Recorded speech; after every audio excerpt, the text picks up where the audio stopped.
Okay. We are in class 8, life purpose.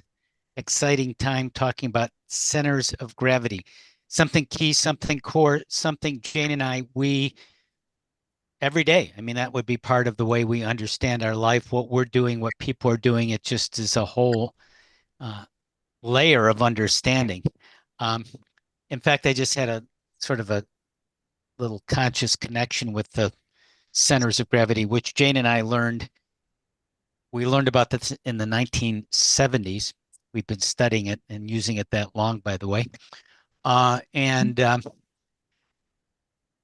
The idea is, you should do things that are, say, healthy for your body, and everyone, that's obvious. Of course you should, but why don't we? And in fact, in order to do it, unless you start building in habits, there's a good chance you could be subject to dysfunctional patterns, right? So part of what learning about the centers and your center of gravity and all of that tonight will help explain that, why that is the case, why you can't just say, I'm going to be healthy, I'm going to do healthy patterns. And then, something happens which is unhealthy, staying up too late or eating or drinking something or ignoring something you really shouldn't. And just a habit and you go back to it and you lapse into it. But anyway, that's just one of many, many connections we're going to make tonight on the centers of gravity. And um, it's as important as the overleaves, the way your soul navigates through life and uses these basic functions. George Gurdjieff, who that's where we learned him, the 20th century sage called man of or woman of four-brained being, and the lower brains or lower functions, your intellect, your emotions, your movements as a brain, which most people don't think of it as a brain, and your instincts. So um, this gets into some esoteric system, and a lot of neuroscience is confirming what this ancient understanding teaches us. It's a beautiful, elegant, comprehensive system, and in some ways, it really goes beyond what modern science shows us. Not so much mapping and scanning parts of the brain, if that interests you, which part of the brain is lighting up when you're using, say, your intellectual center, or which part of the brain is, or parts are lining up when you're using your emotional brain or your movement brain and so forth. And of course, it's really embodied in your whole body, really. And that's what George Gurdjieff um, taught, that this is an embodied thing. And that made sense to me because it's not only in your head. Even your thoughts aren't only coming from your head, they're sort of in your whole body, or they at least ripple out. And your emotions, yeah, you kind of think of that more in your heart, but that's also in your body, bodily emotions, movements. Well, you kind of think of your whole body moving. In fact, it's surprising that the brain scientists connect certain parts of the brain, cerebellum and such, to movements. And then, of course, your instincts are those signals, the instinctive brain, body signals about survival and comfort. And that would make sense. It would be not only in parts of your brain, but your whole body is attuned to survival, right? Um, so, what I like about the Gurdjieff system is it's very comprehensive and understandable. It's actually easier to understand than the overleaf, just because I think it's more comprehensive and more confined and relatable to our everyday experience. So you might want to think, which part of your brain did you use today, or which center, the lower centers? Were you thinking a lot? Do you do a lot of thinking? Is it emotions? Do you do a lot of feelings? Is that more your go-to? Empathizing maybe? Or moving? Are you very moving oriented, doing things, action? Or are you more into instincts, how your body's reacting to things? So clearly we have them all and they're all working. And where the Gurdjieff system comes in and relates to spiritual coaching and healing is this idea of self-observation. because neuroscience studies it like studying a machine or an organism or an animal, but it doesn't connect it to consciousness. And one of the more profound things I learned, I remember when we were in the Gurdjieff school where I met Jane years ago, they'd say some things, and every once in a while you'd kind of pause and it kind of starts, you'd stick with you. And they said, functions are not consciousness. And I said, what does that mean? Somehow I knew that was important though. So these four lower functions, your intellect, your emotions, your movements, your instincts, the four lower brains, are how you function, but they're not the soul. They're not in the Gurdjieff system. They call it the higher centers, which they even subdivided kind of the more soulful centers, which we're not going into. We don't particularly use that way of looking at it, but that's where consciousness comes from. So you can observe how you function rightly and wrongly. And when you start to observe your functions, you observe what are called right and wrong work of functions. Now, when we're not aware of how we're, quote, functioning, well, the Gurdjieff system used to call it sleep. They call it being asleep, kind of in automatic default. And some of the functions require a certain amount of attention, as we'll go into. So they're sort of a little more presence and they're more likely to connect to presence. But you could still be, very good at, say, fixing things and have to have a lot of attention, say to do a difficult repair. Like I was just watching in 60 Minutes people who do Swiss watches, like they're 350 moving parts in a little watch that they have to, and you can imagine the amount of attention they have to use. But that doesn't mean they're conscious of themselves while they're doing it. They're attentive, but there's a difference. But you could see how the one, if you're more attentive, it would be easier to become more conscious. So let's start to break this down into some more specifics. Was there a comment or question there? Did someone say something? And again, this is in your Awakening to Your Purpose workbook and the audios that go along with it, chapter 3.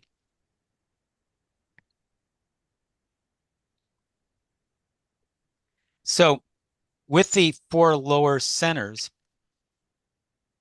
the idea is that we have them all. We have an instinctive center, and it has parts of it, which I'll explain. You have a moving center. And that's a kind of an unusual thing. Your movements have centers. So in other words, you have more mechanical, more automatic movements, and you have more intentional movements and more kind of emotional movements. And similarly, instincts.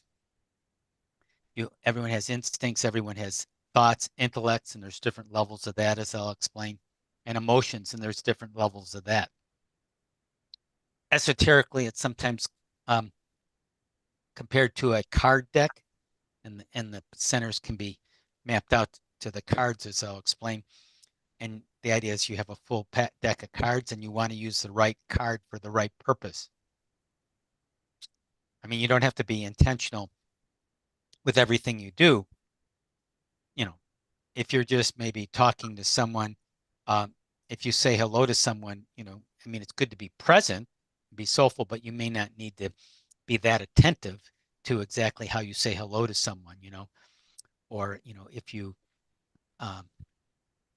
hand someone a bill, you might have to be a little bit attentive to figure out which bill you're handing someone. But it doesn't take, tremendous amount of, it's not like doing you have, a very important meeting to someone, or someone just has just lost a loved one. I mean, you want to be very present and very careful with what you say and very aware, right? It's not just like, hey, good to see you again, Mary, So different situations call for different different parts of your centers, and they do work together too. And I'll explain how that correlates in a moment. But just to talk a little bit more about this important idea of right and wrong work of centers. So you want certain things are intellectual or mental, and you want to, and this comes up a lot in sessions, by the way. Someone says, I think I'm really angry.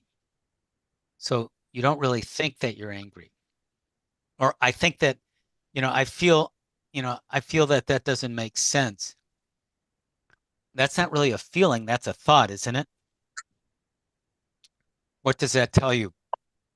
Well, that the person is often not that in touch, say in that case, with their emotions.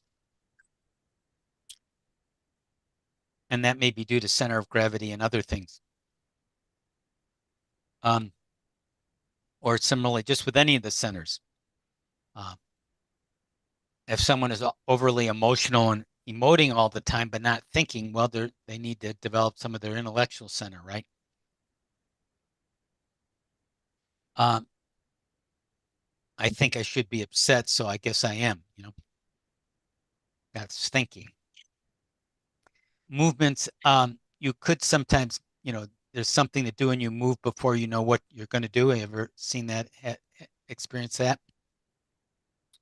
Wrong work of the moving center. Um, instincts, maybe something's um, disturbing you and you just freeze. Instead of moving, maybe you need to move and you just get frozen in fear. But it would be better to move. And just to be in touch with what your body's feeling, the instincts. We have a couple examples in the workbook about wrong work of centers, right and wrong work. And a good example is as a job interview, and the centers work together. The idea is you go to a job interview. Let's say you're really worried, so you'd get a bad night's sleep. So that would be wrong work of centers because instead of trying to sleep, you're worrying about the job interview tomorrow. So you're anxious, and so you're not feeding your instinctive center and your thoughts instead of being quiet and still.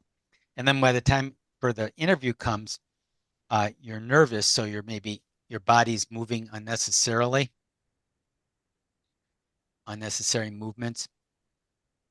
Maybe you're not thinking clearly, or you're thinking about yourself instead of the interview. As opposed to getting enough sleep, say right work of centers, relaxing, focusing, being present in the interview and what people want, what they want to know about you, being more attentive in the moment. Before I go on, because there's a lot of information tonight, I just want to pause to see if there's any comments or questions thus far. Okay. I'm glad you're here because I know you have this material before you, but as I said, we've been studying it for many years and we're still putting pieces together. And the idea is you want to have a sense of this really ultimately in your daily life for yourself, interacting with others, and if you're doing coaching and healing, it's an incredible tool because if the person you're working with, and there are centers of gravity, and if they're having right and wrong work of centers, you can start to pick that up. And if they're more emotionally centered, you know how to relate to them one way. If they're more mentally centered, the more intellectual, you're relating to them a different way. Moving centered people are pretty fluid, so they can kind of pick up emotions and movements are pretty adaptable. Instinctive centered people are very bodily oriented and they're kind of private. And by the way people physically look is reflected too in their main center of gravity as we're talking about, because one of the centers is your primary way of being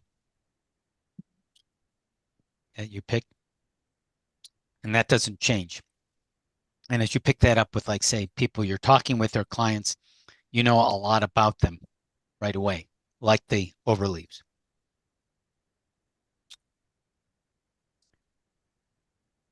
Okay, so that takes us to, well, I think it's time to dive into what all the centers are. I'm going to put up the handout and start to dive into that. And there's a lot of information in there. I know, as you may have seen it. Let me put it on the screen and I'll start to dissect. And don't just take what you can and go back to it. And I will pause for questions. Okay, four lower centers. We talked about what they are. And esoterically in the deck of cards, the clubs represents the instinctive center, spades, the moving center, diamonds, intellectual center. That sort of makes sense. And hearts, emotional center. That makes sense. Okay, I think I've given you an overview of the centers. Let's look at what are called, um, well, I think I did give you an overview. Let's go into the specific cards and the parts of centers. And this is where there's a lot of information, so don't worry about getting it all, but just get a sense of it. The jacks of center, we're using the court cards, jacks, queens, and kings. Jacks is the lowest part of the center, the mechanical. This is maybe a little bit confusing. The jacks actually have the instinctive and the moving part in them, and I'll explain that in a moment. Remember, we talked about the four centers. So in that part, if you are in the instinctive part of the instinctive center, that means it's very mechanical. It has very little attention. It happens very automatically. I mean, right now you're not thinking of how your blood is going through your system. You know, maybe if you had an injury or something, you might, but generally you wouldn't. Or you know, how your digestive system is doing now. I mean, if you had a problem or something or trying to improve it, maybe you would, but normally it's automatic. So that would be the jack or mechanical part of the center. Or the moving part where it's just automatically working without much attention, the instinctive or moving part of it. That would be for the instinctive part of the center. And it would be the two of clubs if you're using it as a symbol for the card deck. Okay. So let's look at and the jacks have the least attention, and then the queens more attention, the kings a lot of attention. So the jacks, the instinctive moving part of the spades, the moving center. What would that be? Well, that would be very automatic movements. If you're walking down the street, generally you don't think about it, do you? Even a lot of your driving is very automatic, right? Now, there are times when you need to be really careful. I mean, if it was a difficult place to walk, if there were a lot of potholes or was difficult traffic conditions, yes, you would need more than the jacks to be safe, right? But generally, there's many things we just do very automatically, and that's fine. That's called the jack of spades or the moving part of the moving center. Okay. So let's take that jack mechanical part and move it over to the diamonds, the intellectual center, the jack of diamonds. This part, I think I'm going to spend a little time in it because it's so important to know about. This can be very life-changing what I'm about to explain to you. Most people don't understand their different levels of thinking. And although neuroscience can map out different parts of the brain and more executive function or focusing on tasks and so forth,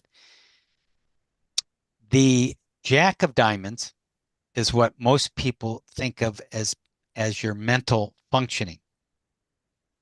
And it is part of your mental functioning. However, it's automatic. If I ask you, say, what your phone number is, you don't think about it, do you? You just say it, but it's there mentally. It is numbers and language. And people who are centered in the center of gravity, jack of diamonds, are usually very good with ideas and words. But the jack is very automatic, sometimes called the formatory mind.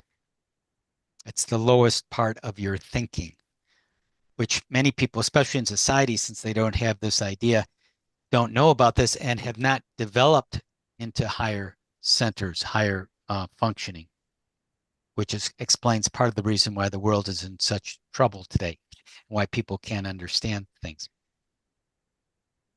And I'll go more into that in a moment.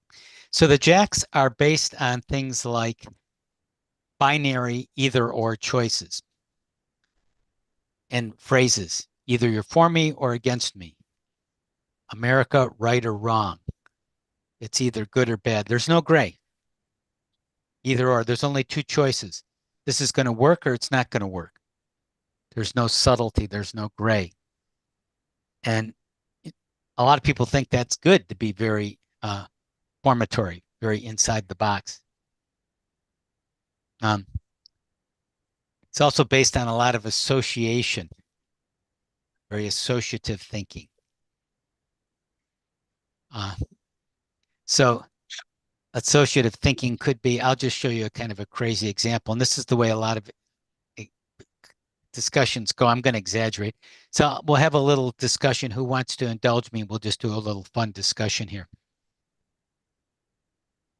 I'll do it.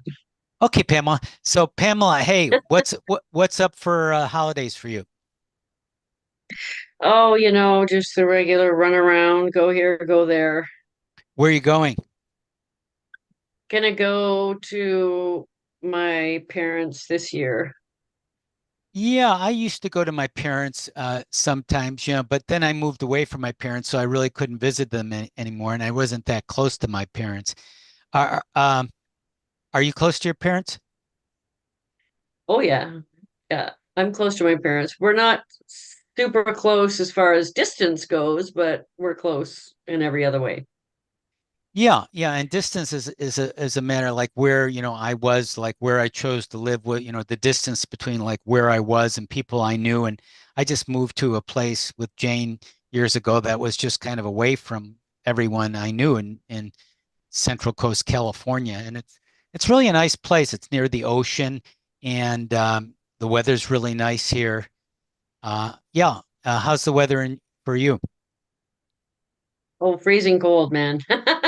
Oh yeah, it's freezing. Snowing, cold, blowing. Yeah, I remember I grew up in Buffalo and it was really freezing, and we would do a lot of building snow castles and snowmen. And okay, are you beginning to get Cool. the association?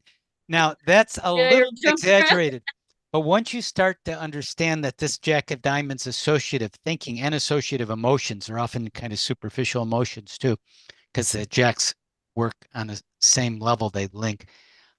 Start to listen to conversations people have and how they digress and deviate, and they start one place and they end up in a totally different place, and that's considered the norm. uh, and especially if you're having a coaching session and your time is valuable, you don't want to wander too much, you want to stay on track, of course.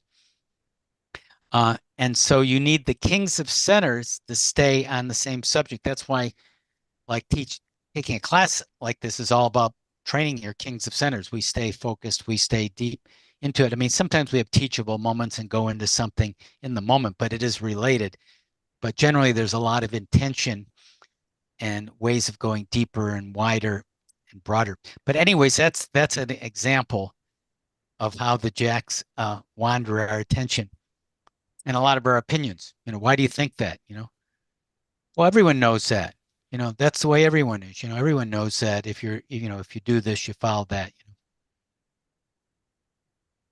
Yeah, I was just part of your programming. That's the way it is. Everyone does that. And if you don't, there's something wrong with you. You're either for us or against us, right? So that's the Jack of Diamonds. We will come back to that in this course. It's so important to understand that. It's not really thinking, or it's called mechanical thinking or formatory thinking or inside the box thinking. Why formatory? Because it exists in pre-existing forms. Okay. Comments or questions thus far? Mhm. Okay. Let me go into the next. I didn't cover the Jack of Hearts, the mechanical hearts, the automatic emotions. This is especially holiday times, all the holiday paraphernalias, things related to like sentimental things. I remember I visited a lady's house for a Christmas party, and she had like Santa Claus napkins and reindeer statues and snowbell towels and uh, Mhm. uh, Christmas poinsettia cookies, or everything just that. So it's not necessarily, although there may be levels of taste to this too in alchemy, but um, so uh, things that are sort of crowd emotions. That's why crowd emotions can be intense, positive, or negative. Very programmed, slapstick humor, kind of a very shallow humor would be a Jack of Hearts. And puns, maybe some real obvious puns. Very emotional, sentimental things, Jack of Hearts. Gossiping, that would be the wrong work of Jack of Hearts. That would fit into that. Do you know what so and so said? Repeating, or did, or whatever. Okay. Any comments thus far about the Jackson mechanical parts of these centers? Let me go into the Queens, the emotional parts of the centers. And again, this is very recognizable as I start to talk about it. The Queens are very energetic, and people who are centered in the Queens are pretty charismatic too. And a lot of well-known people are Queens because they're so high-strung and dramatic and kind of fascinating. They can be off with their heads. Um, Alice in Wonderland, Queen of Hearts, said off with their heads. And very impulsive, dramatic, a lot of dramas. People are centered in the Queen of Hearts are very much, ever talk to people that's kind of like one drama after the other. They could be Queen of Hearts. And Queen of Hearts, remember I said the way people look, and you tend to be weightier and gain weight if you're in the Queen of a center.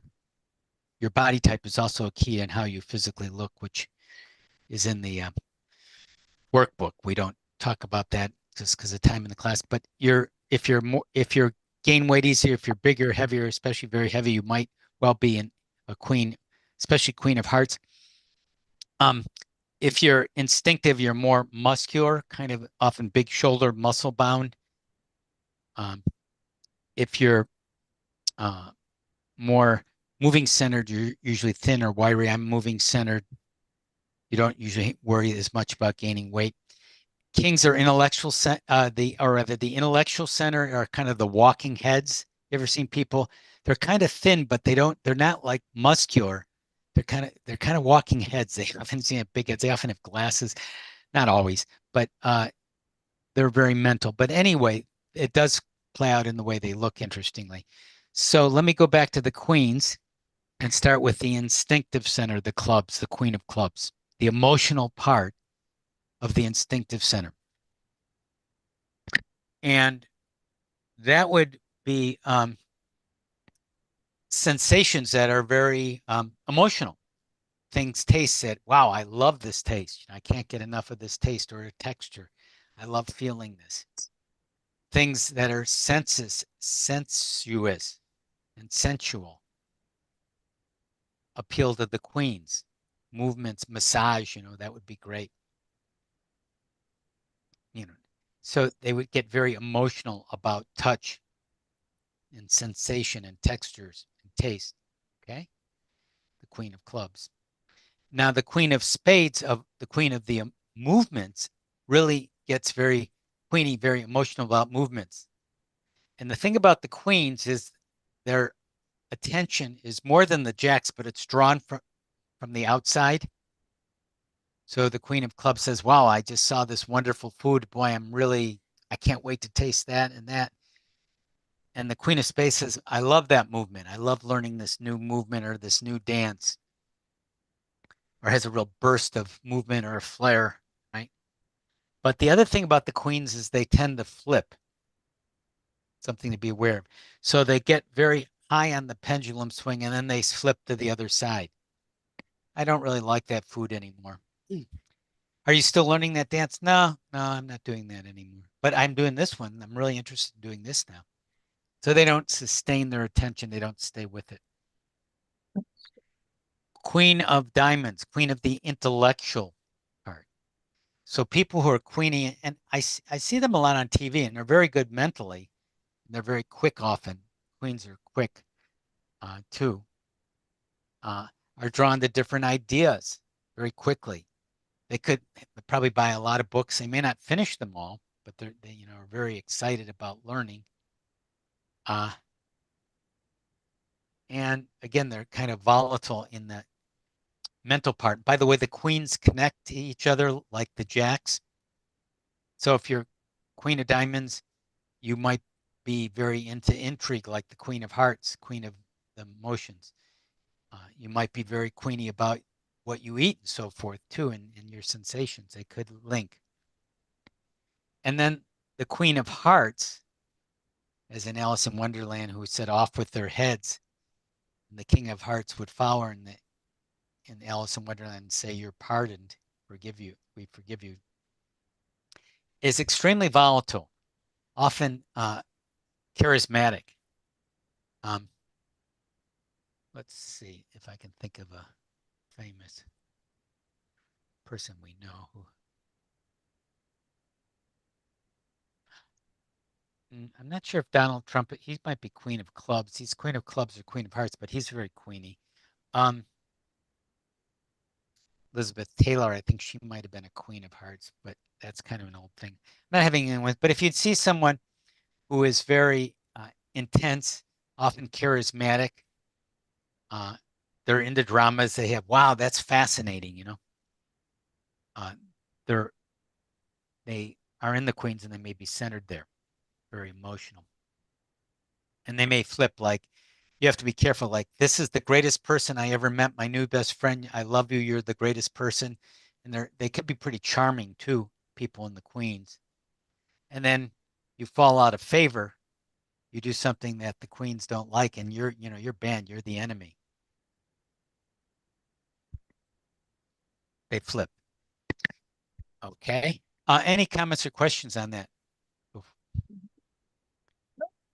Kings, the kings of centers.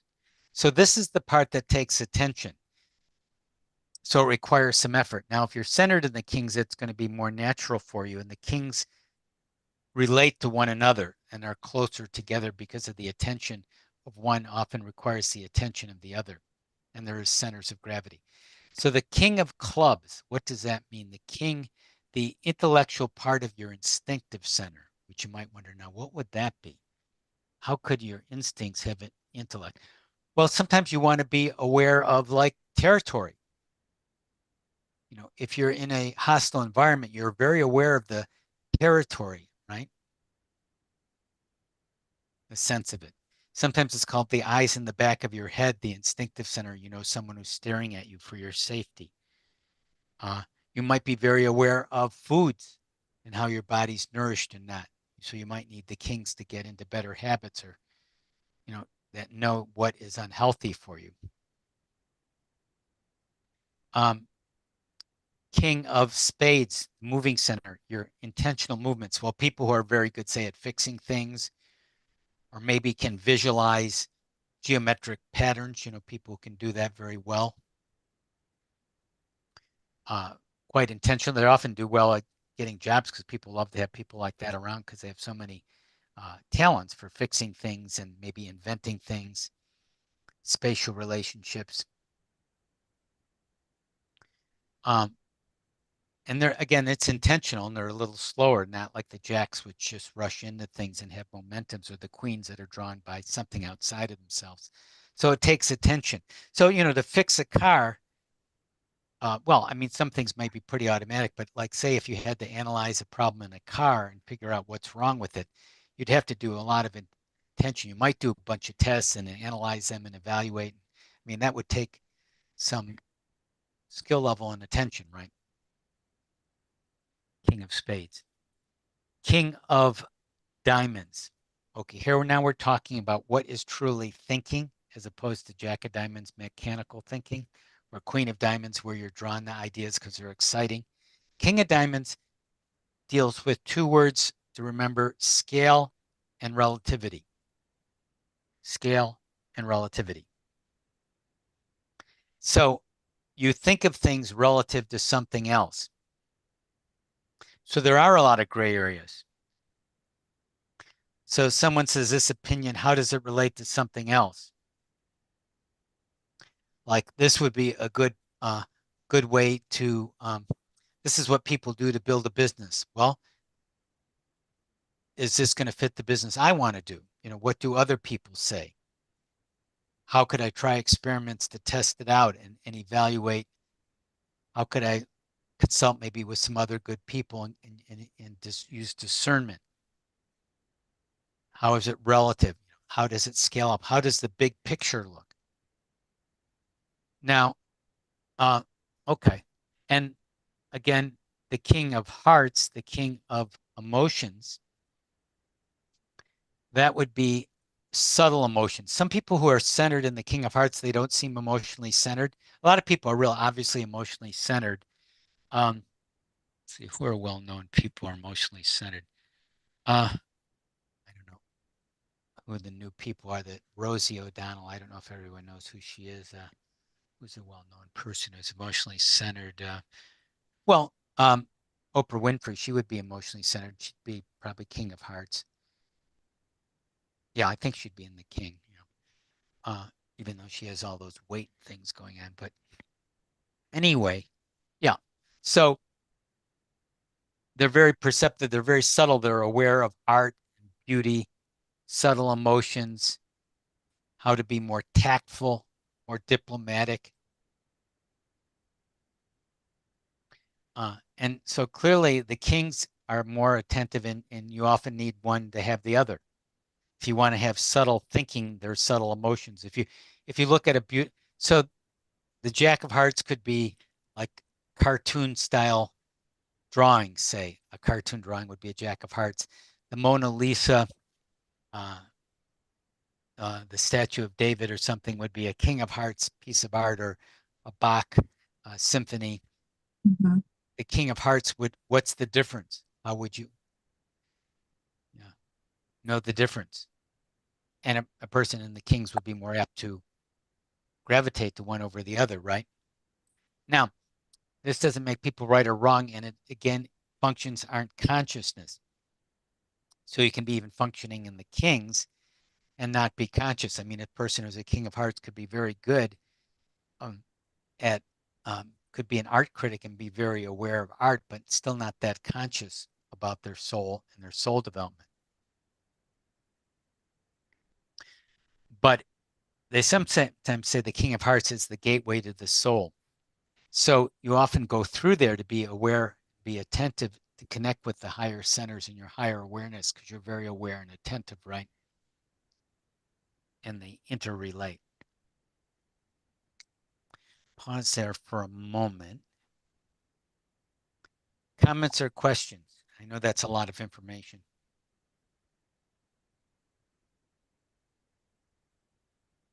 I have a question. Yes. So you were comparing a lot of these centers of gravity with weight and your body.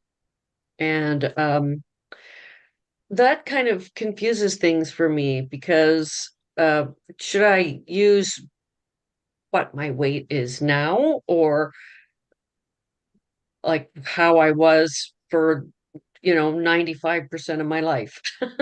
Yeah. Okay. Because So yeah, let me put that in perspective. Now for me to answer you, I need to use my King of Diamonds and King of Hearts, even my King of Spades relatively.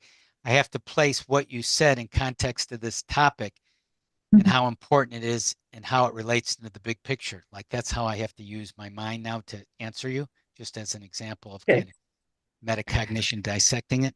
Okay, so I mentioned that just as another little piece of information because there's so much information. You're going to remember some of it, you'll review it, and then you'll say, oh, yeah, he said that and that. And some of it may not register at all for now, and that's fine. In fact, you can't get it all. So I just mentioned that your body, because when you start to look at your center of gravity, that tends to be a factor, but not altogether a factor. A lot of times people gain weight as they get older anyway for a variety of reasons. But if they more easily gain weight, that might be a sign that they're in a queen, especially a queen. If they gain weight a lot easily, they may be especially be in a queen of hearts, and they especially if they become particularly big. Now, that being said, it's even probably more important what your body type is. And some body types, um, and there's 7 main body types, and some of the body types reflect your not only your psychology but your body type. And um, that's something I only can refer you to the manual and everything. And sometime I want to do another class on that because that's another whole, we could go into an hour of that on top of this, but that's something that's a factor. But I just do that as when you go to the looking at your center of gravity, and that would be a factor to possibly consider. You know. So if you're someone who So, gains weight easily, that might be an indication that you are emotionally in an emotionally centered or okay, an emotional part of a center. what about, okay, so my body type for most of my life, I've been extremely athletic Yes, and muscular and square yes, shouldered and, you know, but after I had a radical hysterectomy. That's what I'm thinking is what started it. All of right. a sudden I gained weight, and I'm not gaining or losing easily. I'm just not doing it. It's not going anywhere. It's just staying the same. Yeah. So, right. So, I mean, that would be, But I would put in the AI how hysterectomies affect weight, and I don't know the answer to that, um, but just my first thoughts on something like that, if something very decisive like that, that wouldn't be your center of gravity. That would be something dealing your instinctive center responding to that operation. okay, So you would almost, cool. need then, I mean, you could Get that. be, you'd want to start studying that and then applying the body of knowledge to help correct it, which I think you're already doing some of that, aren't you? Yeah. Yes, I am. Yeah. Yeah, Yeah. from what you've said. Yep. Which is good. Yeah. Okay, so but I can I just don't want to get confused about the weight part because, Yeah, let the you weight know, part set that aside for understanding your center of gravity. Uh, okay, that's more of a secondary consideration. If you said, "Hey, okay, all my life I've had weight issues," that's a factor. But if that isn't a factor, then that's probably pretty incidental and maybe not even a factor. okay. You know. Thank you. But what's more important is, are you someone who is um, just very moving oriented? I'm just very moving oriented. I need to move a lot, or I feel very cramped. Jane is much more sedentary. She has to even actually, because she's in a king, she's very disciplined too. She does exercises every morning, as I do, but I kind of like it. She does it because she knows it's healthy and she's disciplined enough to do it. And she knows if she probably didn't do it, she probably would gain a lot of weight or more weight. And, but that's the difference. It's not natural to her. To me, it is. I mean, I love playing tennis. I love, and I've always enjoyed sports and been good at sports my whole life. Um, Again, not any one thing is the conclusion. Okay, let's go in. If you are instinctively centered, you might, there's a tell because of your body, you tend to be more muscle bound. You tend to be more private. People, have you ever noticed that people who are instinctive, like some people are kind of hard to approach or standoffish? And that could be for various reasons. That tends to be an instinctive person. Um, because the instinctive center is very private. It doesn't sort of trust other people. It's sort of in that wary, guarded place, especially if you're not sort of safe, so strangers. And sometimes when we were trained in the Gurdjieff-Ouspensky system, it actually referred to the instinctive center as the enemy of consciousness. I wouldn't quite go that far, but the point being, part of being conscious is observing yourself. The instinctive center does not like to be observed. So part of you doesn't want to be, have it paying attention, just kind of wants to do its own thing and leave me alone, right? But the order to grow and learn and change, you need to become conscious of that. And if you happen to be instinctively centered as a center of gravity, you have to go into what we'll be talking about momentarily, your discomfort zone, out of patterns to grow spiritually. And we're going to talk about a lot of ways to do that in just a minute. So would you say instinctive center would be more primal? What do you mean by primal? Like, oh, well, unconscious for one thing. More could be survival, based on instincts. The like survival instincts are primal, right? Yeah, could be survival and very, very tuned to their body. They might be very good healers or very good massage therapists. Mhm. Not that that means you're instinctively centered, but they're very sensual.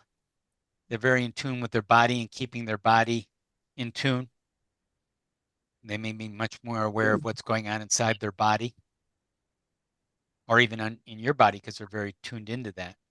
Yeah, Pamela. So the whole point then would be to be able to use all of the centers in the right way to help us. They're not all bad or good. They're just Right. there The to right help us. card for the right purpose. Sometimes Okay. yeah, sometimes you just want to be in your own place to recover. I need some downtime just to hang out and rest and do nothing and not, talk with people or use my mind or get engaged. That could be a real good use of the instinctive center, of recovering. Yeah. But you wouldn't want to be that way if you were in a social situation, because then you'd be very standoffish and very antisocial. So like when I come home from work and I've done nothing but talk on the phone all day and talk to Right. family and talk to doctors and talk to everyone to go and hide somewhere is the right Right. use of Yeah, center. exactly. Because Okay. otherwise, wrong work of centers, science would say things like you're going to burn yourself out. I mean, that's what they would say if you're using scientific language on this way. Um, So how would this knowing of the gravity of centers pertain to working with a client? well, you'd want to see if they're doing right work or wrong work of centers. Usually, where they're having a problem, they're doing wrong work of centers. So you know that almost off the bat. Um, and then you have a clearer idea, like, wow, this person can't get in touch with their emotion. I asked them how they're feeling, and they gave me a long intellectual explanation. And at which point I actually cut them off politely and say, "Hey, yeah, that's interesting, but how are you feeling?" And I give them a choice: Are you feeling sad or frustrated or something else? 3 choices, not 2. Deformatory, Yeah. sad or angry. That's 2 choices. 3 choices would be the kings. 3, sad, angry, or something else. So you have a sense of when they're doing right and wrong work of centers. And then you have a sense oftentimes of their center of gravity. Hey, this person is intellectually centered. They're very mental. And so they're not going to be that much in touch with their emotions. I'm going to have to kind of give them some more space and maybe some little mentoring and coaching on how to do that. Yeah, maybe like stuck in their head or looping Yeah, thoughts like that. right. Exactly. Yeah, exactly. Um, And so and what the would we do gen to coach them? if they're stuck in their head, Yeah. yeah, we just say, well, okay, that's an interesting idea. What do you remember at the time you're doing that? Yeah, what were you feeling at that moment? Maybe drill it down. Well, I was saying, and how did your body feel? Okay. Do you ever remember having that kind of feeling in your life before? Just really getting very basic, just latching on to any feeling. And once you're getting, again, staying in the Kings of Center, drilling down, focusing. That's what I'm looking for. I'm not going anywhere else. I'm looking for what emotion that person has, which for that person would be a good starting point and possible breakthrough, and just drilling down, staying with it. When did you have it? What was going on? Who was there? What were you feeling? How did you notice you were feeling that way? When And were then, you yeah, and then feeling? it's, oh, Yeah. sorry. If somebody was over emotional, maybe you'd want to ask them what they think about it then to Let's get. slow down and breathe. Okay, just kind of breathe, relax. Okay. Okay. So you're having a lot of feelings. Okay, just let's pause a moment, breathe, relax. What would you say is the main feeling? Let's focus on the strongest one. Okay, it's anger. Okay, let's just hang in, stay with the anger for a moment, and then just what does that remind you of? And then you kind of go back to some of the similar, depending on what process you're doing, similar ways, but you've sort of broken it down Mhm. and gave the person an easy route to progress rather than just sort of joining in the confusion. Mm.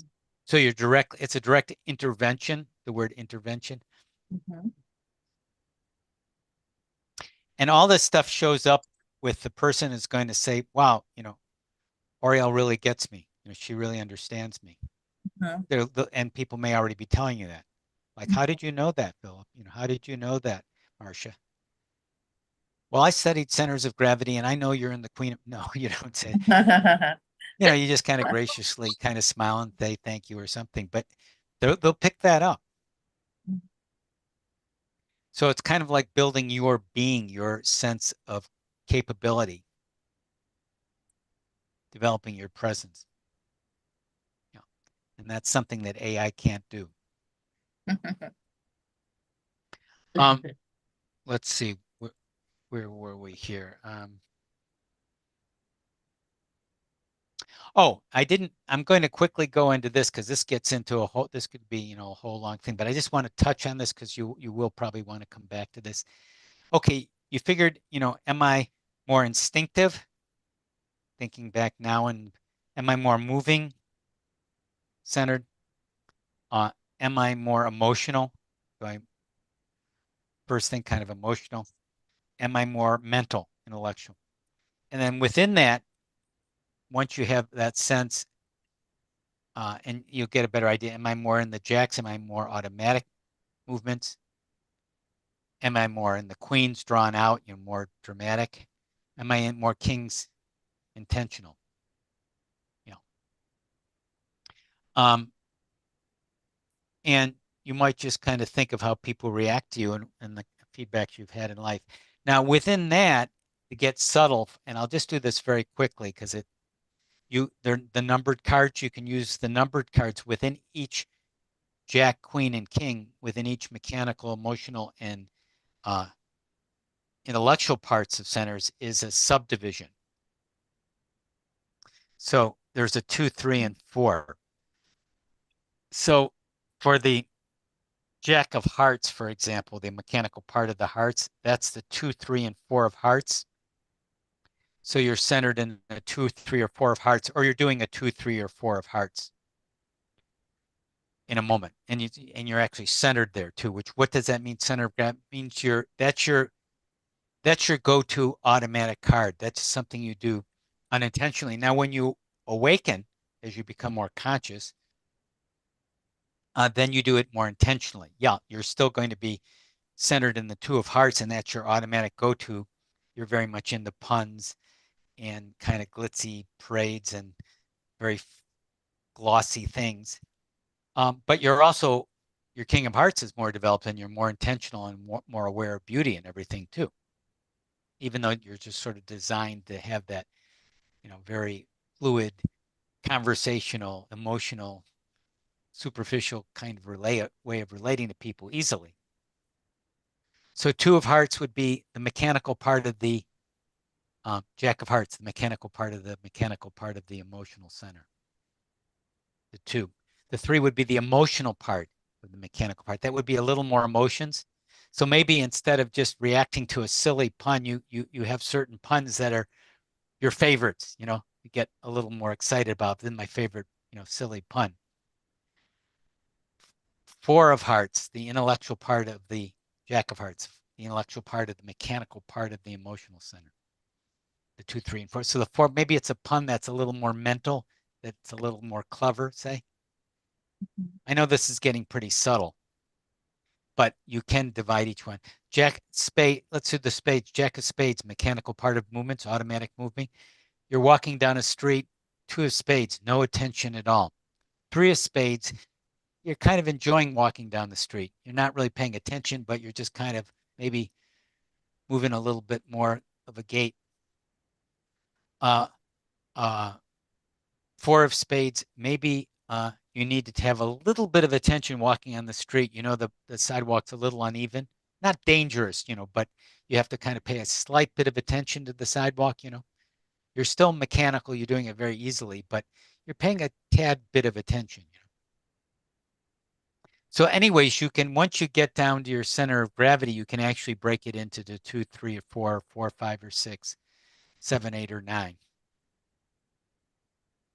Or 6, 6, 7, 8, 8, 9, or 10. So like for the King of Hearts, so Jane's in the 8 of Hearts, so she does have that moving part of her. She was an architect. She was very good at like budgets. She's very good at math too, oddly enough. And she could do these multi-million dollar budgets for the architecture and come in under budget every time, which was almost unheard of, you know, just a rare feat, because she just has a sort of almost an intuitive sense of math, and you know, so she could see the way things move, and the spatial part of the King of Spades, the intentional movements, would relate to that king. So the 10 of Hearts would be, that sometimes gets confusing with the intellectual center, because the 10 is pretty intellectual. So it might be very quiet because you're using intellectual part of the emotional center. So people that are, they could be, of course, if they're a scholar type, going back to roles, are pretty studious, but they have a very strong sense of kind of the intellectual part of the emotions. And so if they were looking at maybe they were comparing great works of art, The Last Supper by Da Vinci, to what would be, you can compare it to Pablo Picasso. You know, how do they relate? You know, how do they relate in history? You know, maybe there's a lot of, you know, what the emotional movements, how the patterns, you know, so they could have a lot of little connections there. So anyways, this gets pretty subtle, and I don't want to spend a lot of time on this, but as you get deeper into this, you can use this to get even further into refinements. I mean, if you can figure out if you're a Jack, Queen, or King, that would be great. And if you get to that, you can go to that next step of refinement. But it is there. Comments or questions on that?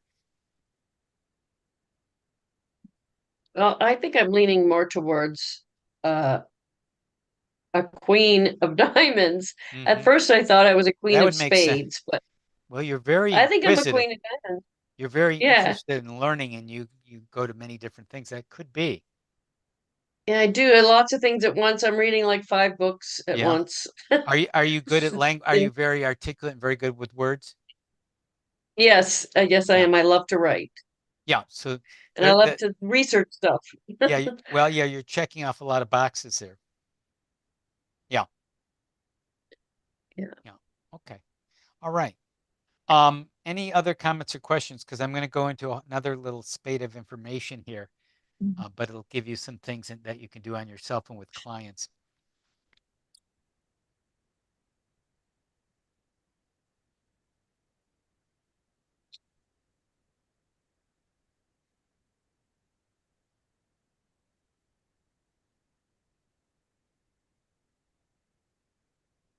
All right, it falls under the category of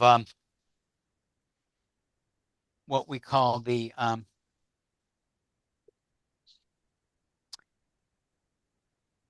what the Gurdjieff group used to call as being out of patterns, being out of patterns.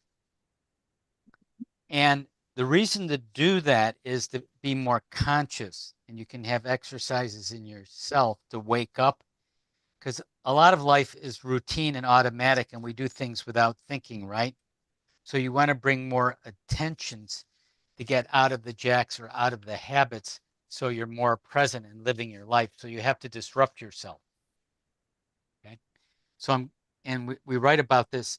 It's in under the Jackson being out of patterns, page 64 in the workbook. And there's many of them. And I'm going to start giving you a few of them. And I know it's going to seem like a lot, but I pick what you want. And these are very simple things you can do.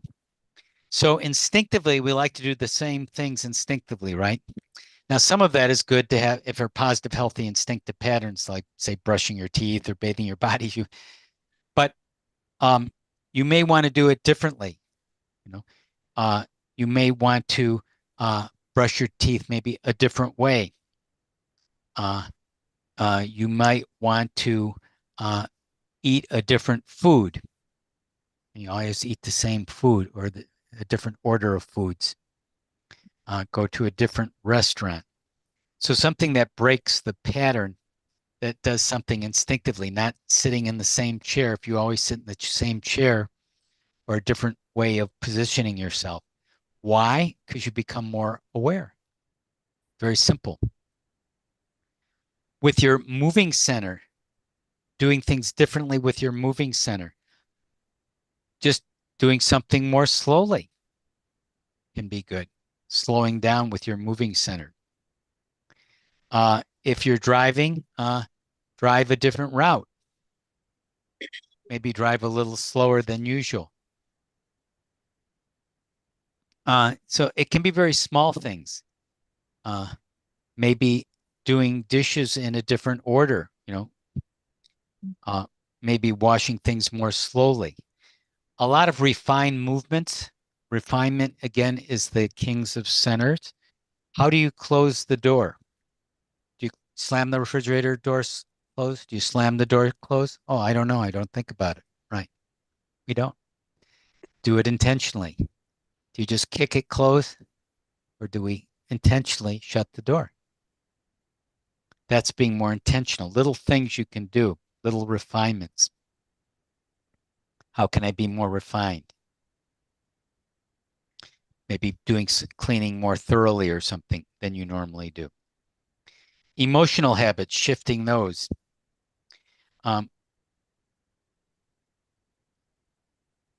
You might take in what are called other impressions or other views. So right now it might be dark, but if you can look at something pretty in your environment, take that in for a moment.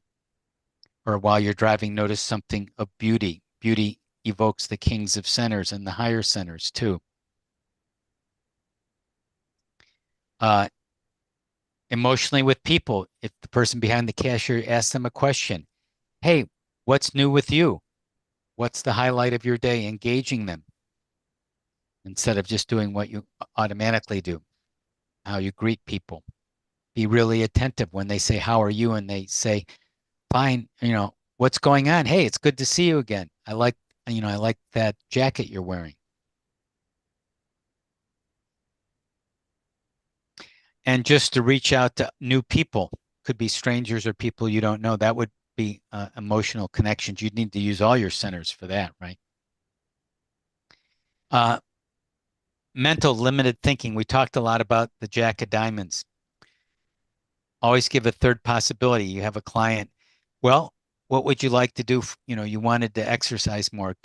Do you want to exercise in the morning or the evening or another time? So that's 3 possibilities. Give them choices. What else is possible? That's a good question for transcending limiting thinking. Be aware when you fall into associations and digressing. We talked about that. Comments or questions? I know that's a lot of little things, but that gives you a sense of being more intentional. And you can share that with clients too. Why? Because you become more aware. Your life becomes more meaningful. Hey, I want to really live this day like I really lived it. If this was your last day or your last week of living, would you just kind of take everything for granted and just do everything by rote and by habit? Or would it be meaningful, Mm. even, even taking a shower or washing the dishes? The other thing I want to maybe conclude with, is the flipping queens, just for information.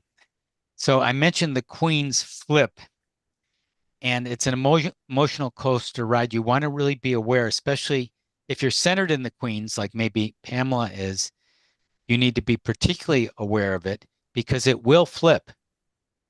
It's a pendulum. So the goal is to try to moderate, I think moderate the swings. And that would take the kings. So you don't go to such highs and lows. Got that.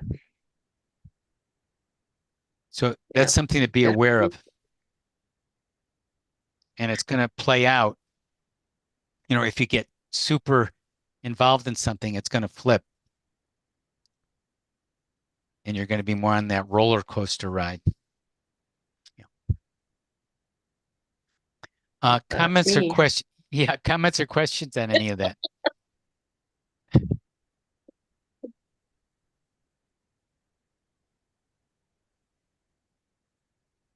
Okay, I had one other little kind of closing exercise, maybe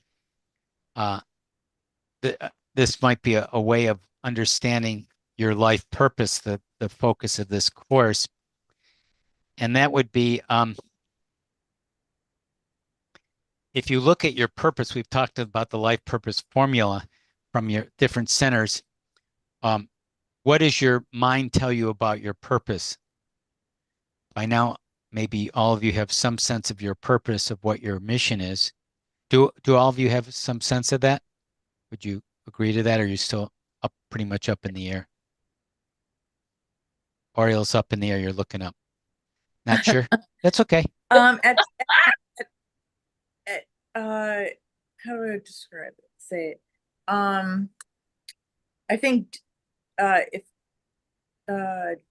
inside of me deeply, I think I know, but I'm not always listening to that of what my purpose is. Okay, following it is, yeah, it's different than knowing it. Yeah. The reason I'm asking is because this questions I'm going to ask you is based on you having some sense of it. Yeah. Okay. Okay, so what does your mind tell you about your purpose now that you have a sense of it? What mentally you'd say what?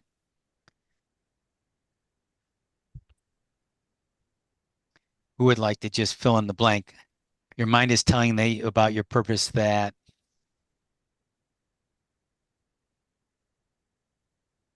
It involves a lot of writing. Yeah, it involves writing. That would be mental. That would be could be a mental and emotional act, writing, but that's a thought. Ina, what does your mind tell you about your purpose? Teaching guide. Teaching guide. Tell me a little.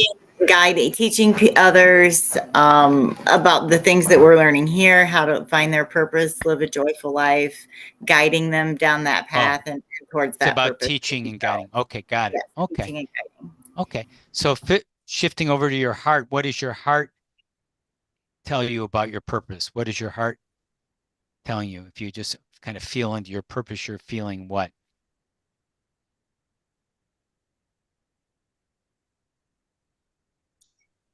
Well, my heart tells me that I got to expand my energy and my vibration to expand the planet. The energy of the planet involves heart center, send out the love to the planet and raise the vibration. What does that feel like Something when like you send out the love? empowering. You're feeling empowered. And Okay. yeah. Yeah, good. And Marcia, when you feel into your purpose, what are you feeling?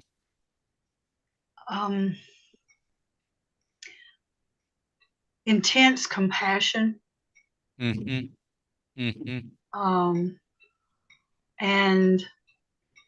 peace. Now it's interesting. Marcia, I would probably get you're emotionally centered too. So she just easily answered emotionally, and Pamela answered intellectually, just sort of by nature, Mm. even with some of the feeling part, although she did get there, I think, feeling empowered. Okay. Anyone else want to feel into their purpose? Oriel, do you have a feeling about your purpose? Emanating kindness. Mm-hmm. Mm-hmm. Short. Nice. Yeah. Okay. Yeah. And going to your movements, like what kind of actions do you take to enact your purpose? Mm. What actions are you taking, or have you take, or will you take to? Connecting with as many people as I can on the outside world. Mm-hmm. Like we talked about the other day about the homeless person. You know, Oh, yeah. making those connections with kindness. Right. Right. Right. Yeah, for doing and expressing it. Very good. And finally, instinctively in your body, how does it feel in your body as you embody your purpose? What kind of sense do you get of your body as you're aligning with your purpose?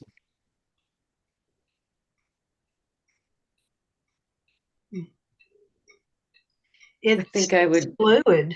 It's the fluidity. It just, Mm-hmm. instead of, there's no obstacle. It's, Mhm. oh, well, if there's something, you go around. It's just Mhm. like water. Mm-hmm. No, that's good. I like that metaphor. That's emotional, that metaphor. I'd say aligned, feeling I feel Aligned. Yeah. Mm-hmm. I like that word too. Yeah. So one way I've looked at it about my body is I want to attune my body so I can fulfill my purpose. So I'm looking at my body sort of as an instrument. If it's feeling good, I can much more easily be purposeful. You know, if I don't get enough sleep or something like that, and I'm trying to teach or something, I'm going to be at odds with what I'm doing. I'll still do it, and it has its. I've learned a lot with sleep that doing things you challenge yourself, but kind of keeping the instrument in as good a shape as possible. Mhm. how about consistent? Would that be an instinctive Being consistent. being consistent? To be consistent. Mhm. Yeah. How would you know if you're consistent? Because I get into positive habits and do them every day Yeah, you need to get into the consistently. kings to do it, and maybe all the kings to be consistent. Mhm. Yeah, Okay. good. Like that. All right. Okay. I have one final little question to ask, and then we'll have a wrap up here for today. Um, I feel most alive when I kind of like this question. It's sort of a energy flow, life purpose question. I feel most alive when and there may be a bunch of answers, but Making a difference. mm-hmm. Well, I like that. Channeling healing. Channeling healing. Is that what you said? Yes. Okay, good. Uh, I'd say I feel most alive when I'm in that zone of feeling of just all everything's connected. That we're all nature, people, mm-hmm, everything's a connection. mm-hmm, mm-hmm. Or source, maybe feeling source. Okay. I know you feel most alive when